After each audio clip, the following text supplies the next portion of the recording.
good morning. It is 7 o'clock in the morning on a Saturday. Yeah. Morning edition. Craig's already brought it to my attention that, hey, let's get together on Friday nights and do a podcast or Saturday and just hang out. And we do that during like football season and stuff. But it's kind of busy time of the year. Yeah, so what you don't know is podcast used to be, hey, let's get together on Friday night. Yeah. Hang out, record a couple podcasts. Now Mikey's like, oh, hey, guys, can you do 7 o'clock in the morning on Saturdays? Hey, that wasn't me. That was Zach last week. Last week I was... That is true. We could have did like 9. Yeah. And Zach was like, no, like 7. And this week, I got baseball practice at 9. I got baseball practice at 12. We got a birthday party at 5. Matthew can't do Sundays. I couldn't do Sunday this week either. Okay, so, and we got to get some in to, because these two guys are going to Israel. When's that? 14. Okay, so they'll be gone for 2 weeks. So we'll have some recorded to post up then. And I got baseball. I coach travel ball baseball on Saturday, so we'll have some loaded up and ready to roll. But till then, we're just getting them in. Hey, do what you got to do. And I'm Mikey Wade. Matthew Cole. Craig Sleepyhead Rally. And it's Let's Talk. We appreciate everybody tuning in. This is, some days it's hard, but some days it's just fun. I mean, we get together like we hadn't seen each other all week. Craig's had COVID. Yeah. Welcome back to the He living. looked at he looked death in the face and said, Yeah. "Get out of here." And Something like that. they are doing the CrossFit Open. So to kind of celebrate the CrossFit Open, our podcast today is on Michael Murphy, where you get the CrossFit WOD Murph. And not just Michael Murphy. We're going to do the whole kind of lone survivor, Marcus's Trail, and we'll talk about that. But the guys last night did one of the Open. What was? It sucked. Yeah. 15 minutes. This is the 2. Yeah, 15 minutes. As many reps as possible. Burpee pull-ups. You had 5 burpee pull-ups and 10 shuttle runs. And every single time you got a round done, you had to add 5 more burpee pull-ups. And then you did that for 15 minutes. Then you had 5 minutes to get a 1 rep max on a thruster. And our thruster max was? Mine was 155. 175? Yeah. 75. Beast. Both of them. Stupid. They both, well, you got 3rd place in yours? So far. Yeah. And Second. place. So look at that. These are athletes, right? Well, that's right. We're pinnacle of the pyramid. I mean, Top of the food chain. we are the CrossFit Games. Right. Bottom of the barrel. Yeah. Watch out, Fronny. Watch out, Frazier. Not even in the barrel. I know. We did the open thing, and that's what I was telling someone is like, I wanted my score so I could see where I stood when you go online. Yeah. And I tried that last year, and it's so discouraging. Oh, yeah. Like there's, I don't know, 150,000 people doing this thing, and I'm trying to scroll to see my score, even in my age group. Yeah. And it's like, okay, 110,000, 120,000, 130,000. It's like 99% of the people out there that do CrossFit are better than me. Yeah. Even when you do, like, I remember doing it, I guess 5 years ago now, we did it, and I was doing it, and even like the first one, I like killed it. I thought, this is right up my alley and stuff, you know, I had pull-ups and... It's insane. And I was still like, and we didn't have as many then, like 18,000, and I thought I killed the workout. Mm-hmm. Like, I'm probably just as good as the CrossFit professionals, and you look at it, 18,000. The CrossFit professionals are ridiculous. Yeah, They are. Yeah. Top tier. Stuff you're trying to finish, they doing 2 rounds. Well, we started off with the thrusters, loaded up at 95 pounds, you know, to get our first one in. You know, Patrick Vellner walked up to 230. Yeah, first. And that's what he started with. Yeah. You know, I mean. Kind of the same. Kind of the same. Yeah, kind of the same. Oh, wow. It's crazy. Go to the whole Michael Murphy and Lone Star, the Lone Survivor, it's a Lone Star, but Marcus Trail is the Lone Star guy. He had a big Texas helmet, and he's from Texas, and part of his story was, and the reason he survived that whole thing was, he said he was Texas made, and so I thought kind of cool that we're Alabama made, so we're right there with them, right? So same thing. Yeah. But have y'all watched the movie or read the book? I have watched the movie. I've never read the book. You ever seen the movie, Craig? No, I'm just here. Okay, yeah, but you know the CrossFit WOD Murph. Yes. Okay. Yes. Well, Michael Murphy was from New York. He was the platoon leader, Navy SEAL. Favorite team was the Rangers. They said he had his attitude was like, piss off, I'll kill you. You know, just like he was the top guy. He was always under control, always thinking, like when you're out on a mission or whatever, his mind, he's one of those guys that's already thought a way out. When he walks into a room, he's got two ways out. He's just that planning, that thinking. He always knows what's going on. And the book has the whole thing about, of course, it's Marcus Luttrell's story because he goes through it. But like the Navy SEAL training and the Hell Week and all that stuff, unreal. I just like, this is crazy. One of the first day there is when he was going for SEAL. They have everybody doing their agilities, right? So they're doing their push-ups, and they're doing their up-downs, and they're talking, doing the hoorah. Then they go down, and it's like push-ups, knock them out. So they go down every time they do 20. So they did like 10 times. Then the guy says, hold it. And the team leader walks off. He said about 5 minutes later, he comes back, and we're just sitting there holding it. He said, knock them out. He said, up. They all got up. He said, count them off. And the leader counted off how many, because you always got to know who's around all the time. How many people's in your platoon. He called off the wrong number. Oh, gosh. Because one of their members left. Of course. So you can quit any time, right? So he knows. Well, he just wandered off. None of them knew, but the guy did. The leader did. Even though he'd been gone 5 minutes, he came back. He had a head count in his mind. And one was gone. So when he went off, and those guys had the wrong number of heads there, him and the, because there's a second in command. He said they sat there and watched them do push-ups for an hour. Gosh. Then just the Hell Week where everybody know, when you get to Hell Week, so you went through this whole thing to be a SEAL, and you get to Hell Week, you got 1 week, and at the end, I forget how many there was, but by day 2, there's split in 2.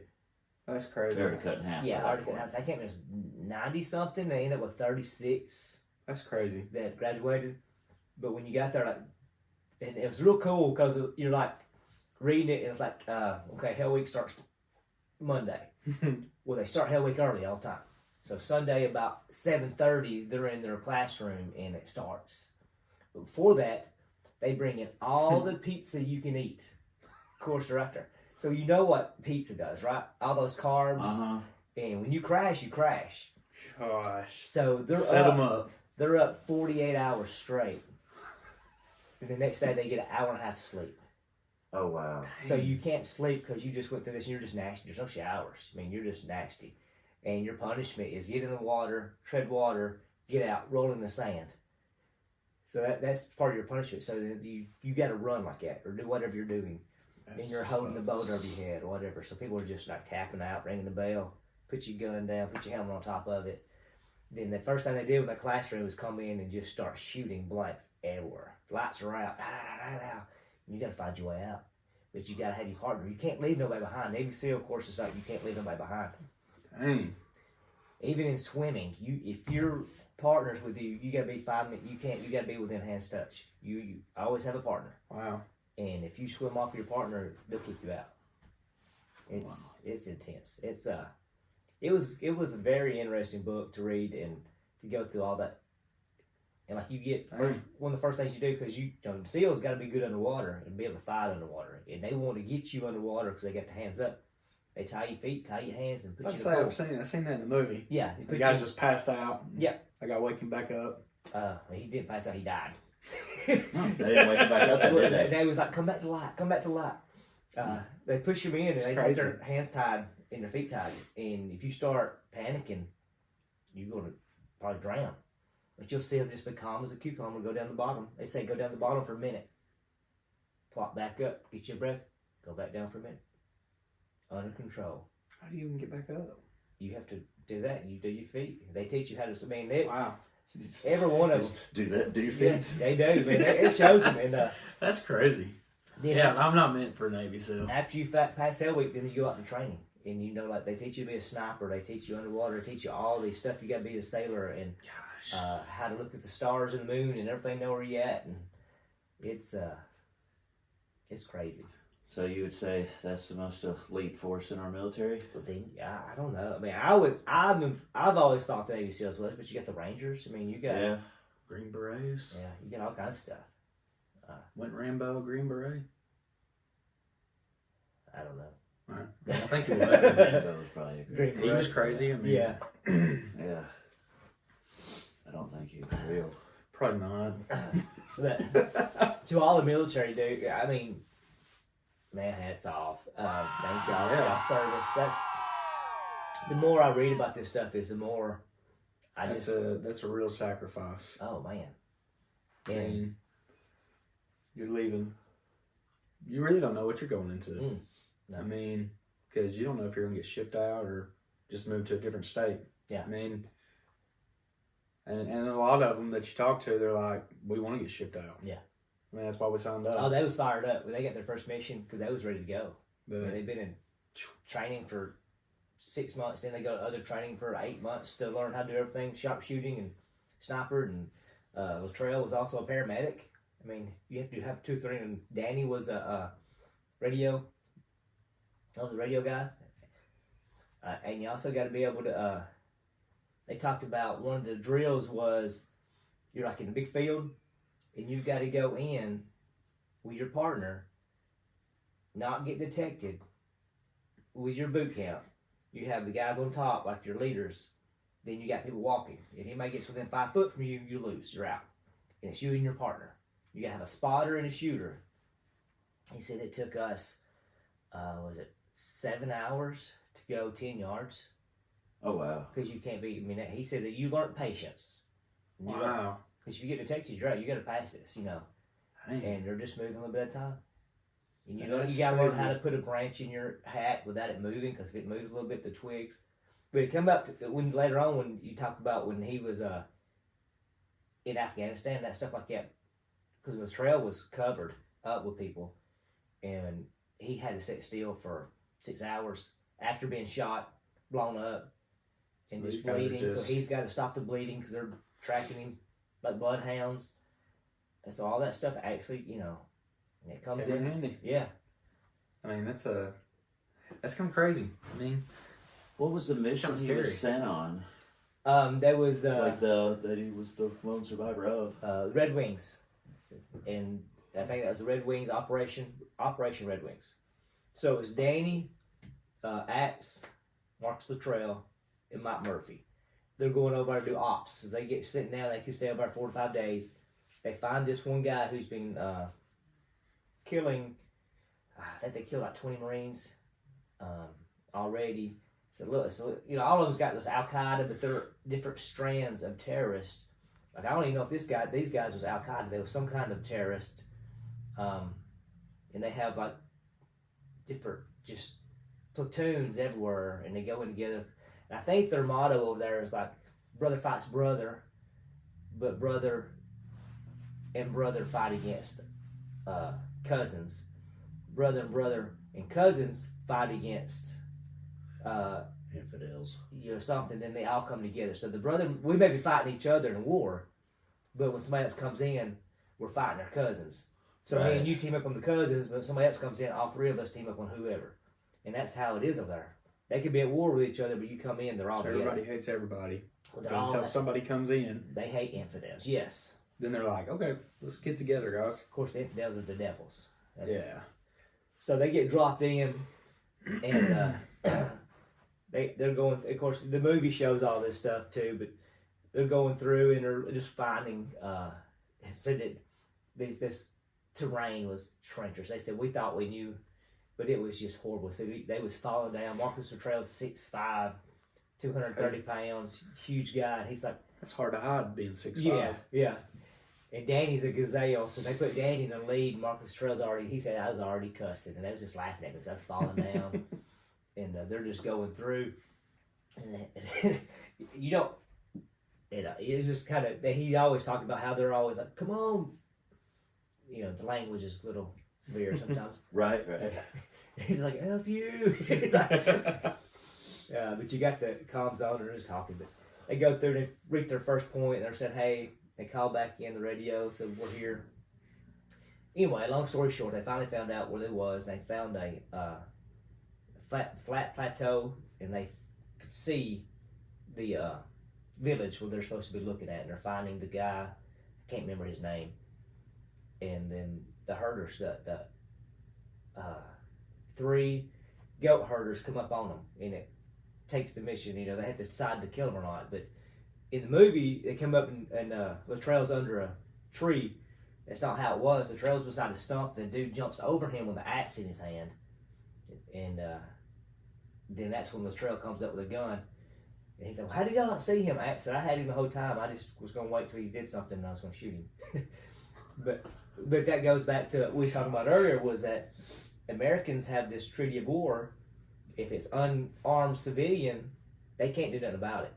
Right. So Marcus Luttrell is he thinks the reason they all died was because of this treaty of war.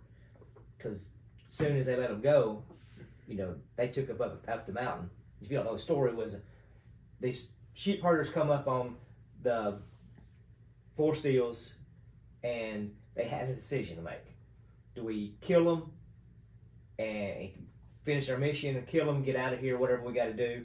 Because that's going to create, they're going to find out, they're going to find their bodies. They can't bury them. We was talking about, you know, that one of the things was they could bury them, they can't bury them. They're in rocks. Right. So they could cover them up with rocks and branches, but the sheep, there's hundreds of sheep out there. They're going to find the sheep. So it ain't going to be just a few moments when they're going to come looking for them. Or they could let them go, climb back up, try to find comps and get out. So in the movie, they had a radio. In the book, did they have a radio? They had a radio, but they didn't. There was no answer. They was trying to get information what they should do. No. The herders had radio. Yeah. No, there was no radio. Okay. Yeah, they just took off and. Because I know in the movie they have one. Okay, they didn't have one. Okay.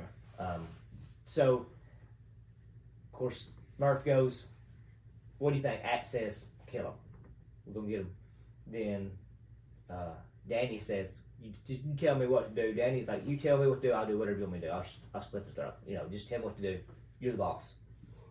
And he asked Luttrell. Luttrell said that, "Murphy, you tell him what you think. You always," because Murphy thinks stuff through. And Murphy said, here's the deal." He said, "We can kill them right here, try to hide the bodies as we can. They're going to come get them. We get out of here. Anybody comes and asks, we don't know anything about it.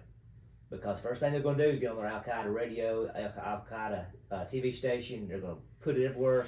Navy SEALs kill innocent sheep herders. Yep. We're going to be tried, and we'll possibly go to jail." So as Luttrell hates the media, he hates the liberal media, he hates all that stuff. He said, "Here's the deal." He said, "I'm not scared of Al-Qaeda. I'm not scared of the sheep herders. I'm not scared of Taliban. I'm scared of the liberal media, because they're the ones who can take my life away for doing nothing, for serving our country and doing what's need to be done." He said, "None of y'all have a clue what's going on over here, and we don't. You know." He said, "Y'all don't have the right to know. You know, I used to think we should know everything that's going on, but I don't want to know.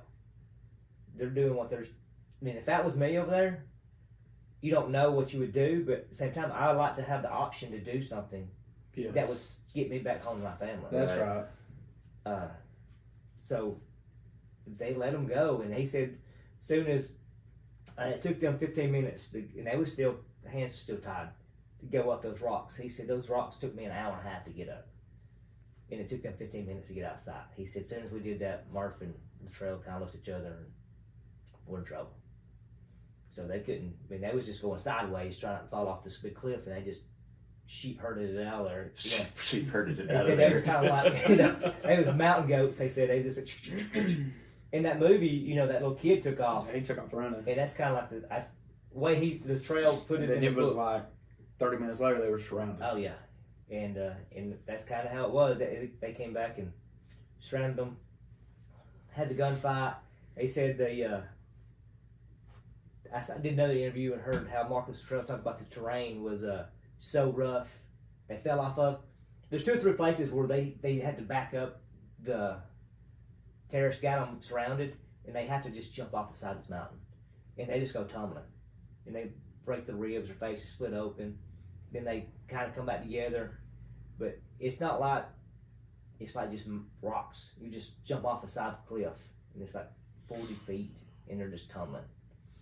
And he said the only thing that stopped him was it wasn't flat land. It was kind of like it kind of just slopes off a little bit and goes back down.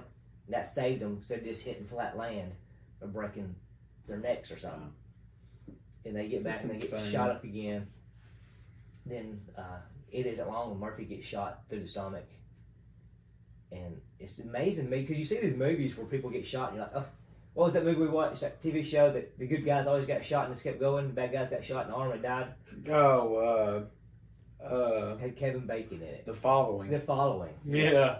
Anytime the bad guy got shot in the shoulder, he died. Yeah, but the good guy gets shot. Yeah. They're like, Yeah. keep going. Yeah, Keep going. You We're can do all right. this. I got shot in the heart, but I'm good. Yeah. Yeah. He'd be shot through the neck. The guy in the gets face. shot in the toe, and he's like, oh no. He's out. And it's like, wow, okay. But in this, I mean, like, of course, they've been trained in sniper shooting, and they're just taking people out. And they said they kind of said they thought it was like 140 against 4. That's insane. And every time they took That's down scary. a whole, the front line, he said Another one comes. another one just came up. He said, we're just taking down, like, because you do left flank and right flank, and they'd try to get one side, and they'd take out that flank. Then somebody just moved in. And they would just, if they did right flank, they'd just put their whole pressure over here. Because they know how to fight. The Russia tried to fight Al-Qaeda over there and got whooped too. He said, but they get the top, they're smart. If they get the edge on top, Yeah. high ground, they'll just hammer you. If they're ever on the low ground, they'll just retreat because they know. Because right off the bat, they was on low ground. And they just had to keep running low, lower, lower, come down. Of course, you get to the one point where, Sitting ducks. yeah, Murphy got shot again.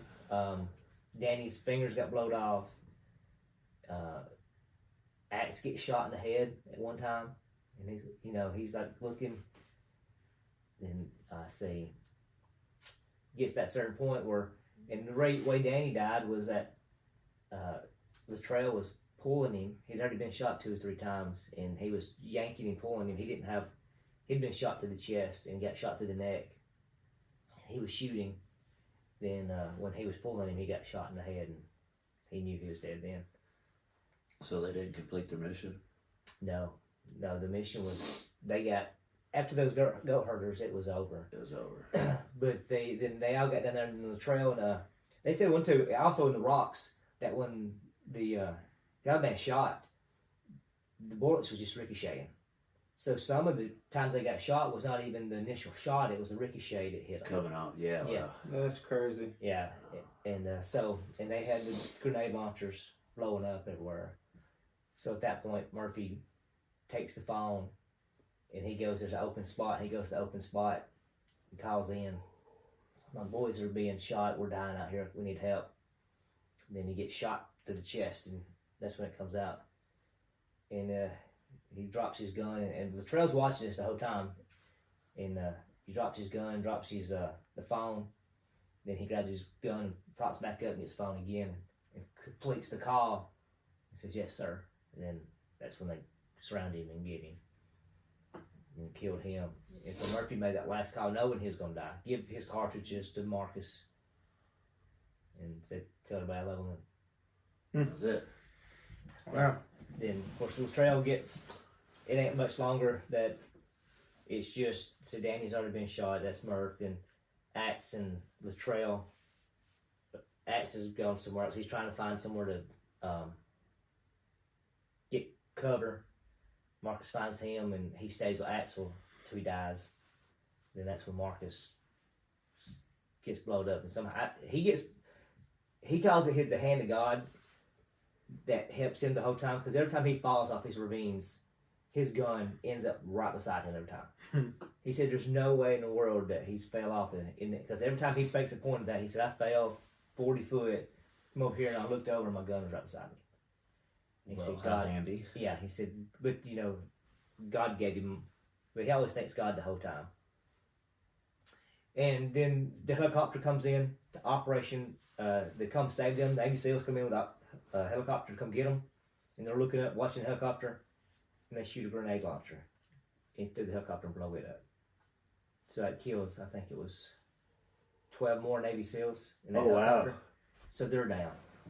But we were talking about Murph, and the recovery team comes in because of the SEAL, no SEALs left behind. They come and retrieve their bodies. Of course, they Latrell, got him out. He was with a different tribe, took them in, found him, took him in because there's just some kind. Well, I can't remember what the name of it was, but there's a treaty there, and they have to come together as a committee and say, "Hey, we're going to take this guy in, and they'll fight to the death for him."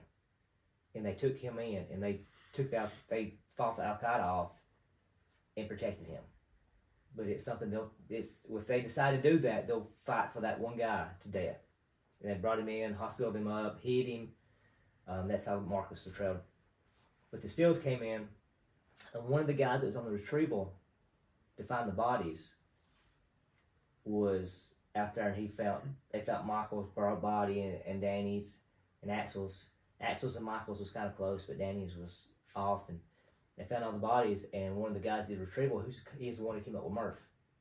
He heard the story, and that's how he came up. He was in the CrossFit organization, and he did it. Then he come back and started doing it. Then he actually gave the rights to CrossFit. Okay, gotcha. So I thought that was pretty interesting. That is cool. His story That's cool. influenced him. And the retrieval stuff, like I was telling you earlier, that even the people in the helicopter, they found all the body pieces and put them together and took them back to the families and sorted them out. And there was one of them in there, because that was their friends. You know, the SEALs are in there trying to find them, Army Rangers in there trying to find them.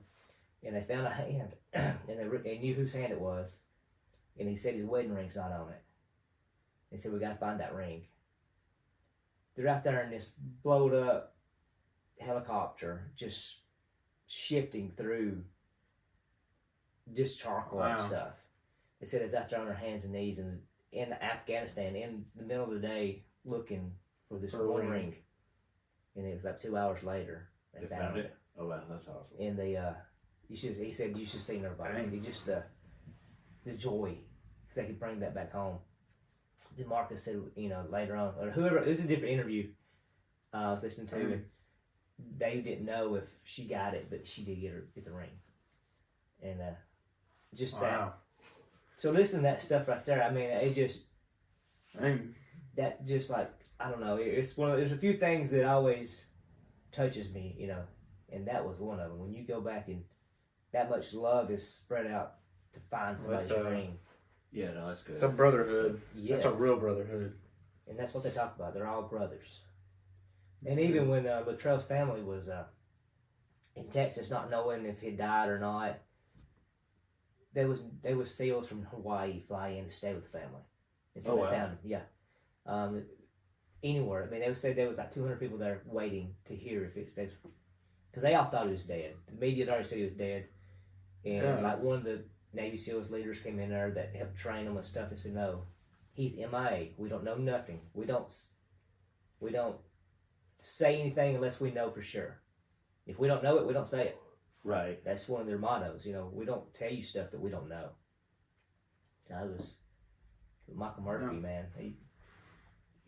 And then the Bible says, no better friend than someone who laid down their life for a brother or for a friend. I just, when you, kind of like us, we kind of really think that, would I really do that? Right, yeah. No, that's right. No, that's right. I mean, and I like that about us. We're honest. We'll be honest. Like, I mean, that's a. If you're dying, we all got families, and I may leave you. No, it's right. I mean, we've all got families, and yeah. I mean, I want to get home to my family just as much as you want to get home to your family. I don't know. Just don't put me in that situation. I won't have to make that decision. Exactly. I won't be a Navy SEAL, so I couldn't do any of that. I mean, that's why. I mean, I'm wake up at 6:30 in the morning to do a podcast. Yeah. I think that's just I don't know. And some people are just they just got that in them. And like Marcus Luttrell and Murphy was really good friends because they're both insomniacs. So even after that 48 hours, they couldn't sleep an hour and a half. Or the night before the mission, they couldn't sleep. So they just became friends because they were up all the time. All the time, yeah. And he said also you didn't, like you had a platoon, you wasn't with the same people every time. They didn't let you do that. You'd think that you'd get 4 people together and y'all would be really good at what you do. No. Every time you were stationed, you went out with someone else. Wow. That's how you became a platoon brotherhood, not just a... Learn how to do your job regardless of who's around you. Yes. and that guy's still your brother. You do not leave him behind. Right. That's why the whole Navy SEAL community was so tight. I mean, of course, you're the lead of the lead. No, that's right. You all know each other's names. And he was calling out people's names that did missions and knew how they did it and how they got back. And this dude didn't do comps. He just called in a firing squad. He said, "We don't do that. That's reckless." And I'm like, I think I'd fire squad everybody. Yeah. Fire squad. They're down there. Get them. Yeah, no blow 'em kidding. up. No kidding. That's what I'd be doing. Yeah, that's So it. have y'all done Murph? Done Murph. Yeah. Not like it's written. It's written with a weight vest on. Yeah, I don't do weight vests. So have done it Never with a weight vest. never done it like that, but I have done Murph, and that's a gruesome workout. During the CrossFit Games, one of the best memory I had of CrossFit Games was when Bridges won Murph. Josh Bridges. Okay. Yes, You yes. seen that one? Mm-hmm. Because he was a Navy SEAL, right? Marine. No? Yeah, he may have been SEAL. Yeah, he was a SEAL. Yeah, because he talks about swimming and stuff. And that's He's a frog man. he was pretty much like, I gotta win this. Year before, he didn't. Right. Gubinson. Yeah.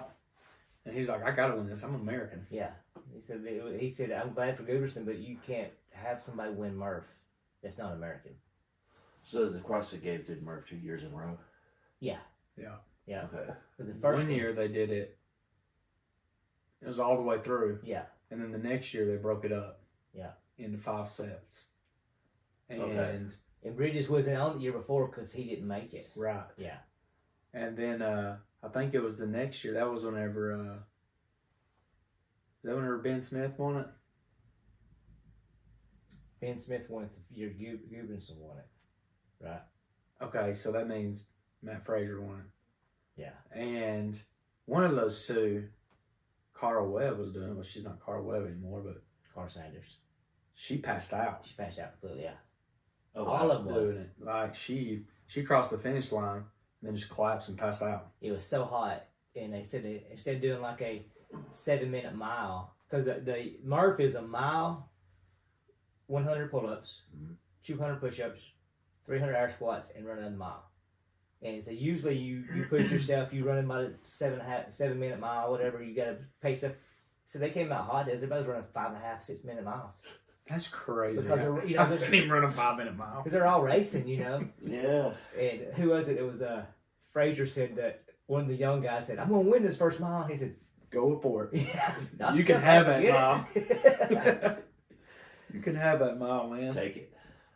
Oh, that's us. That's this episode. And military guys, thank you. Thank you for your Yeah. your service. Y'all are the real heroes. I mean, God, I'm just amazed. No, that's right. Uh, From every branch, y'all are the real heroes. Y'all get everything done. We're just living in the the. only reason why we can do any of this is because of y'all. Yeah. I mean, so y'all are awesome. Thanks. Let's go. See ya.